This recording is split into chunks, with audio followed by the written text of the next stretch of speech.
না এখন এসএসসির পরে কি কও? এসএসসির পরে ওদের কাম করাবো। না ওইভাবে বলতে পারো না। হ্যাঁ কাজ মানে কি শোনা, আমি বলি ওইটা ওইভাবে বলতে পারি, ঠিক আছে, কিন্তু ধরো আমরা এখন যে দায়িত্বটা নিয়ে পড়াইলাম, দায়িত্বটা নিয়ে যেভাবে পড়াইছি করছি, এসএসসির পরে এই দায়িত্বটা তো আমাকে থাকবে না, থাকবে তখন কি আমরা যতটুকু পারি করবো, আর যতটুকু পারি ওর করতে হইব। আমাকেও দায়িত্ব অবশ্যই 100% থাকবে, কিন্তু এসএসসির পরে যেহেতু সে বড় হয়ে যাবে, সে তখন মানে ইনকাম করার জন্য কিছু করবে না, কিছু লাইন গার্ড করার জন্য মাথায় ব্রেন খুলতে হবে, ব্রেন খুলে কাজ করতে হবে। শোনো ঠিক আছে, সবকিছুই, আর যে কোনো বাচ্চারা যদি ধরো যারা কষ্ট করে মানুষ হয় তারা এই জীবনে মানুষ হয়, ওই যে ডাক্তারের কথা শোনো নেই, হ্যাঁ তাহলে কষ্ট করে যারা মানুষ হয় তারা এই মানুষ হয়, আর যারা ওই যে বেশি পায় তারা ওই গাদার বুঝাই, তারা কোনদিন মানুষ হইতে পারে না। ওই জন্য পরে বাড়ি যাবি, মাটি কাটবি, তারপরে পুকুরের তে মাছ ধরবি,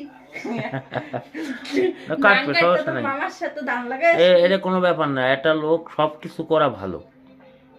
আমরা সবই পারি, আমরা ঢাকা শহরে থেকে গেলাম, ঢাকা শহরের পরিস্থিতি ভাবে চলতে পারছি, গ্রামে যাই গ্রামের মতো চলতে পারছি। সমিতি করছিল ওই জায়গায়, যাতে গরু মাংস নিছে, তাতে 3 কোটি টাকা দিয়ে ফ্ল্যাট আছে, তাতে কয়টা দোকান, সেতে এসে গোস্ত কাটতেছে। হ্যাঁ এই কাইটা দিছিলাম আগে গোস্ত, তাই না? উনি তো ওই যে ছোট থেকে এটুটু কইরে কইরে একজন যত, এই জন্য উনি ছাড়ে নাই। যারা অরিজিনাল ব্যবসায়ী তারা কিন্তু নিজের কাজটা ছাড়ে না, ধরেই রাখে হাতে, তারা জিরা দিয়ে ওঠে, তারা ওইটা সারা জীবনে ধরে রাখে। ধরে রাখে।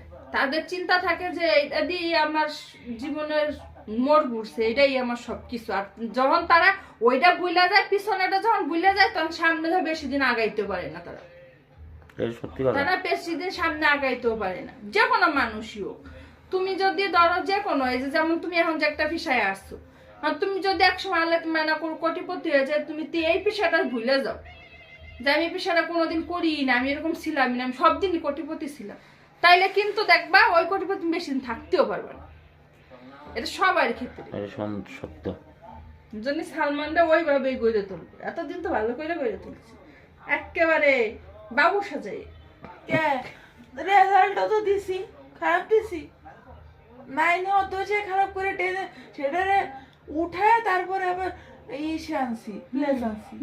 তো ঠিক আছে, তখন এই একটা বছর এসএসসি প্রিপারেশনটা সুন্দর মতন নাও, যাতে এমন কোন একটা জিনিস করবা যাতে সবাই কয় যে না কাঁপতাছে কথা শুনলে না, ঠান্ডা ঠান্ডা আমার বুকেও লাগছে প্রচন্ড। না তোরা খাওয়া হয়নি, পড়াবানি, চিন্তা করিস না।